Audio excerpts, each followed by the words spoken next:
ரெடினே. வணக்கம் நண்பர்களே, மீனவன் வளரிப்பாண்டி மதுரையிலிருந்து. இன்னைக்கு நம்ம நண்பர்கள் அனைவரும் எல்லாமே தம்பி எல்லாமே மீன் பிடிக்க வந்தோம். இன்னைக்கு ஓரளவுக்கு அழிச்சு நல்லபடியாக போச்சு. ஏன்னா நம்ம சேனலை அடிக்கடி பாருங்கள், நல்ல பொழுதுபோக்கான ஒரு அம்சத்தை தேடிக்குங்க. முடிஞ்ச அளவுக்கு இந்த போதை பொருள்லேருந்து கொஞ்சம் வெளியே வாங்க. நான் எப்படி சொல்கிறதா தான் வளரி வீசினா சும்மா கரண்டு போய் சரசரன்னு வரும், நச்சுன்னு பிடிச்சி கச்சுன்னு வைக்கணும். வாழை வளர்தொடையும் வளரிய இதயத்தில் வைக்கணும். நம்ம வீடியோ எப்பயுமே வந்துக்கிட்டே இருக்கோம் பாருங்கள். அழகான பொழுதுபோக்கான ஒரு அம்சத்தை நான் போட்டுக்கிட்டே இருப்பேன். ஏன்னா டெய்லி ஒரு வீடியோ போடுவேன். நான் முடிஞ்ச அளவுக்கு டெய்லி ஒரு வீடியோ போடுவேன்.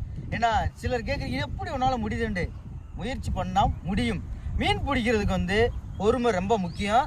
அந்த பொறுமை இருந்தாவே வாழ்க்கையில் எல்லாத்திலுமே ஜெயிச்சிடலாம். பொறுமை வேணும். ஏன்னா சில நேரம் கிடைக்கும், சில நேரம் கிடைக்காது. ஏன்னா நம்ம வாட்டுக்கு கிடைச்சா வீட்டுக்கு கொண்டு போகலாம், இல்லையா டைம் பாஸ் பண்ணிட்டு நாளைக்கு நம்ம வாட்டுக்கு வேலை வெட்டிக்கு போயிடலாம். என்ன சப்ஸ்கிரைப் பண்ணுங்கள், பெல் பட்டனை தட்டி விடுங்க. மீனவன் வளரிப்பாண்டி யூடியூப் சேனலை பாருங்கள். நல்ல வழியில் போங்க, நல்ல வழியில் வாங்க.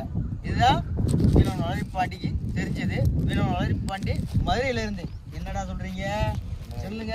சப்ஸ்கிரைப் பண்ணி இங்கே வாங்க. ஏன் ரெடி. நம்ம சேனலை லைக் பண்ணுங்க, சப்போர்ட் பண்ணுங்க, சப்ஸ்கிரைப் பண்ணுங்க, சப்போர்ட் பண்ணுங்க. எல்லாரும் என்ன முடிஞ்ச அளவுக்கு பாருங்க. பொழுதுபோக்கான அம்சத்தை தேடிக்கங்க, லைக் பண்ணுங்க.